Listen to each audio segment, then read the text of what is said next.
Module 3A. In this module, we will examine a sampling of cognitive strategies aimed at helping patients become aware of their dysfunctional thought patterns and then begin to challenge them. We will look at the thought record, the 3 C's strategy, the evidence record, the downward arrow technique, and role-playing. When your case formulation suggests that a patient's problems may be triggered and maintained by faulty automatic perceptions, it can be very helpful to introduce the thought record.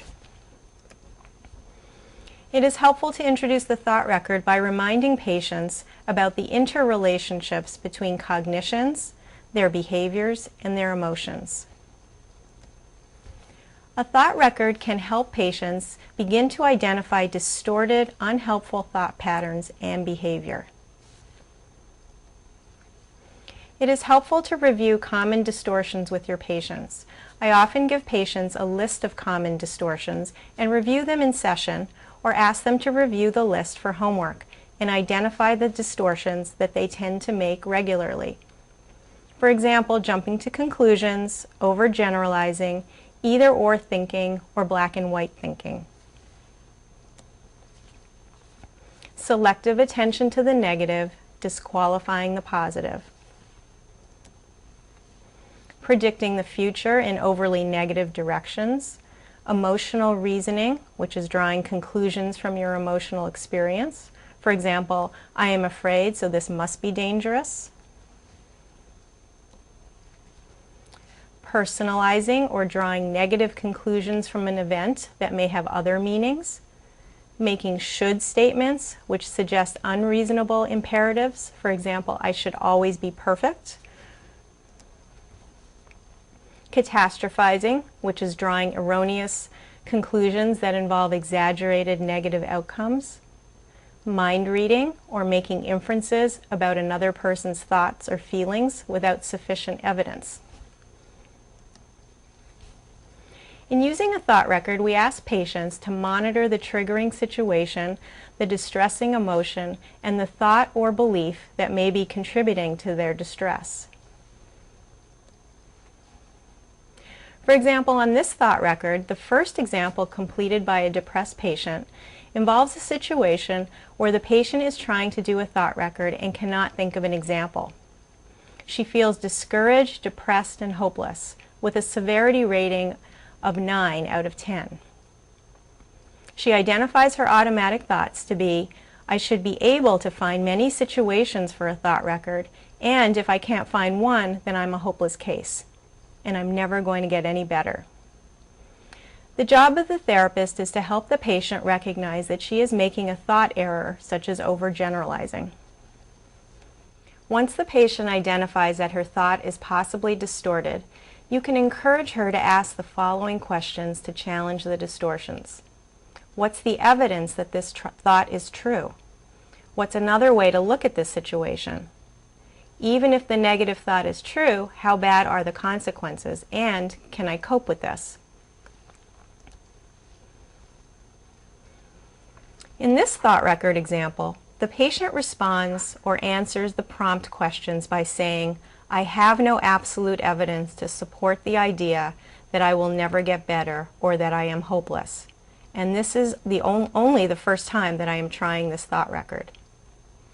After completing the 5th column, asking these prompt questions, we help the patient figure out what actions are possible to test out the distortion, or the action to take that would improve the situation. This patient decides to tell her therapist about her difficulty with completing the thought record. The outcome column is used to reassess the changes in intensity of the distress following the thought record exercise. In this example, the intensity of the patient's distress falls from 9 to 2. Sometimes the trickiest part for the patient and the therapist is to determine which thoughts or beliefs are the most fruitful ones to challenge. We are trying to elicit the hot cognitions, the ones having the most negative impact on the person's emotions and most likely to be distorted. We are also going to use our conceptualization of the patient to guide us in selecting which are the hot cognitions to examine on the thought record. To elicit the hot cognitions, we can ask the following questions. What thoughts do you think contributed to your feelings? Can you guess what might have been going through your mind? Do you think that you might have been thinking and then base your guess on plausible possibilities? What did the situation mean to you or about you? What would a friend be thinking in a similar situation? It's best to use a Socratic guided discovery approach when determining which thoughts should be examined on the thought record. Therapists should also use changes in affect during sessions to give patients an experience of identifying hot cognitions in the moment. For example, Meg, I noticed that you suddenly got quiet and looked down. What were you thinking about just now?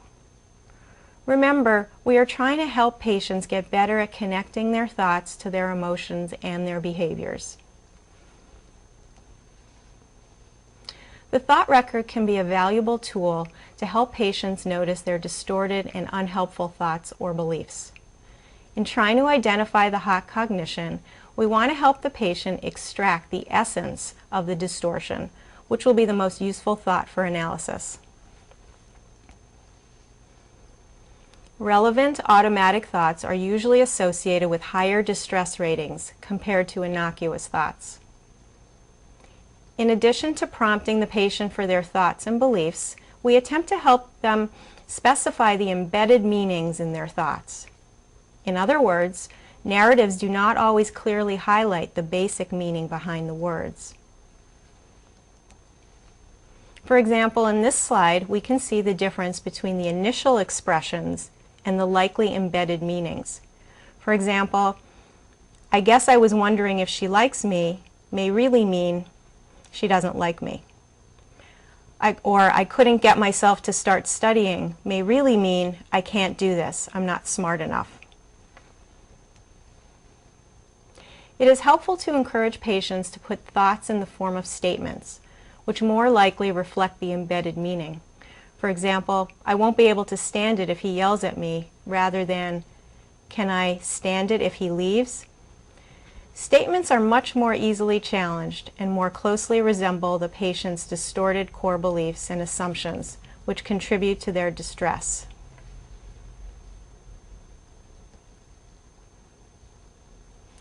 We will now watch a video clip of a 47-year-old married white female with a history of depression, anorexia, she lost 100 pounds in the last 2 years, borderline personality disorder, history of sexual abuse in childhood, and multiple psychiatric hospitalizations.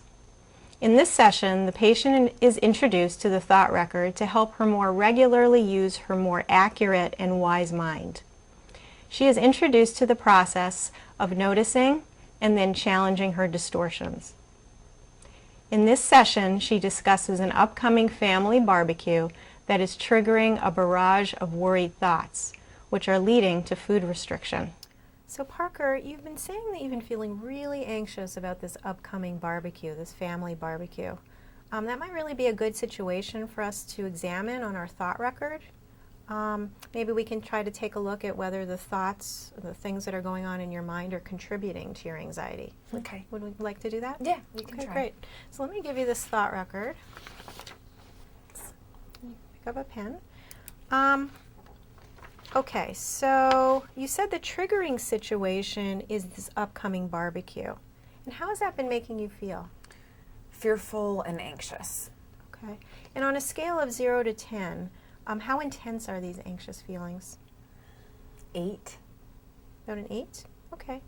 And are there any thoughts that may be contributing to this anxiety? Well, I'm scared that everyone's going to be noticing me, looking at me, and noticing my weight loss. So I've been restricting my diet again. Okay. So your thought is everyone at the barbecue is going to be watching you. Yes. Is that right? Why don't we put that down on the thought record? Okay.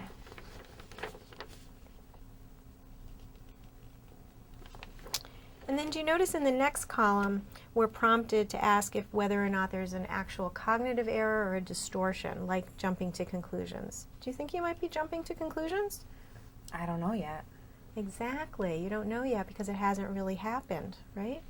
And maybe you're just guessing? Maybe. Okay.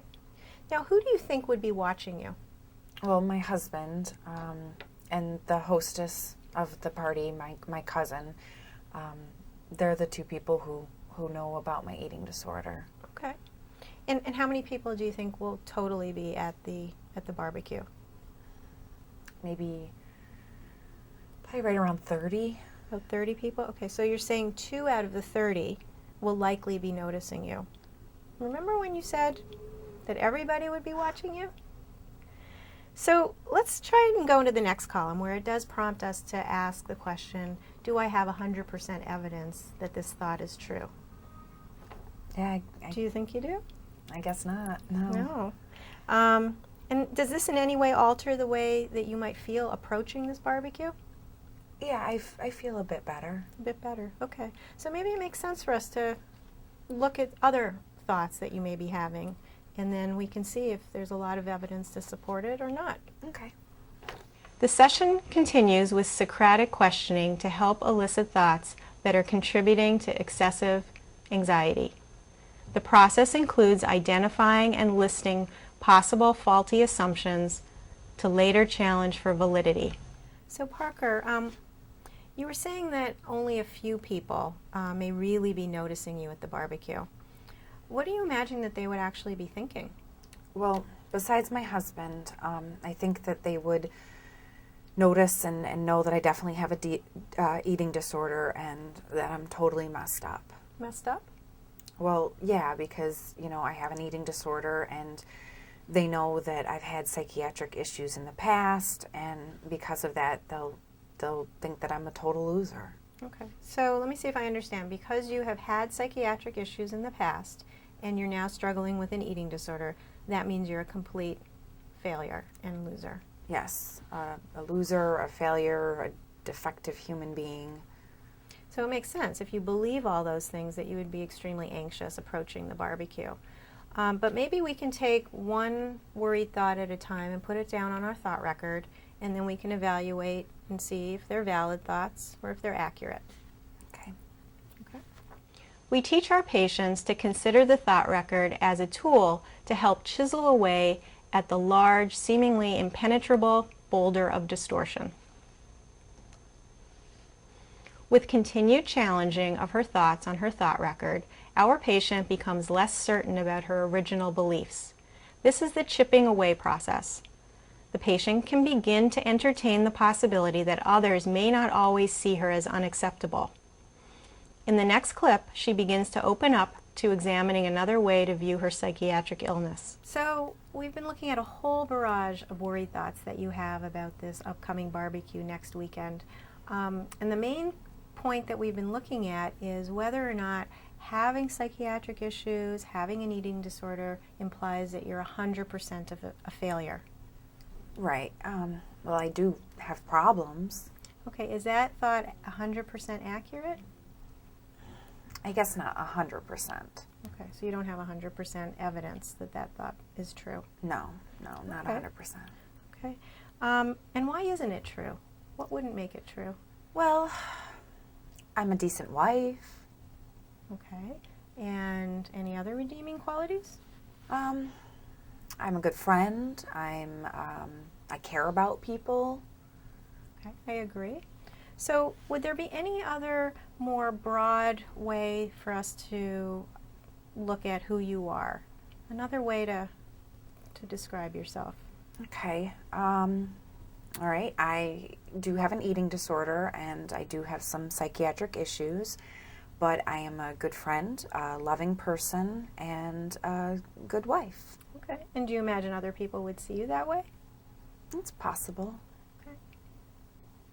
We continue to help the patient challenge her own distortions. With some experience using the thought record, the patient who is struggling with weight gain worries can begin to use the thought record to guide her own investigation about the validity of her thoughts. In the following clip, she is encouraged to begin asking the most important question: do I have 100% evidence that supports my distressing thought or belief? So we went to a restaurant the other night, and I decided I would try to eat a normal meal like everyone's been telling me to do. And then when I got home, I weighed myself, and the scale said that I had gained a pound. One meal and 1 pound. And when you saw that number on the scale, how did that make you feel? Terrified. Okay. And was there anything going through your mind? What were you thinking? Well, if I gain 1 pound for every meal, then at this rate, I'm going to be obese before I know it. Okay. And that way of thinking, what effect does that have on your behavior? Well, I obviously need to restrict my eating and eat very little. Okay. Remember that technique that we talked about a long time ago, ways to decide whether or not our worried thoughts are accurate? Yes. Do you remember that technique? Yep. I ask, where is the evidence? Right, right. So can we try that together? Sure. All right. So if we think about the thought that you're having, if I eat one meal, normal meal, I'm going to gain a pound. Do you have 100% evidence of that? That's the way it seems to be. Okay, well, you have had one experience, right, where that's occurred. But have you ever actually tried to eat reasonably for an extended period of time? No, I haven't. That just seems really scary to me. It seems too risky. Too risky. Okay. So that's the tricky part, right? Is because you don't know what the outcome's going to be. So it's scary, and you have some anxiety about it. And what we're working on is to be able to tolerate that anxiety and see what happens. But I think it could be really helpful for us to at least begin the process of thinking more accurately, and that might actually help you react differently to your thoughts. Okay. An alternative to the thought record can be using the 3 C's format for catching the thought, then checking the thought to see if there is a distortion, and then changing the thought to a more evidence-based, accurate thought.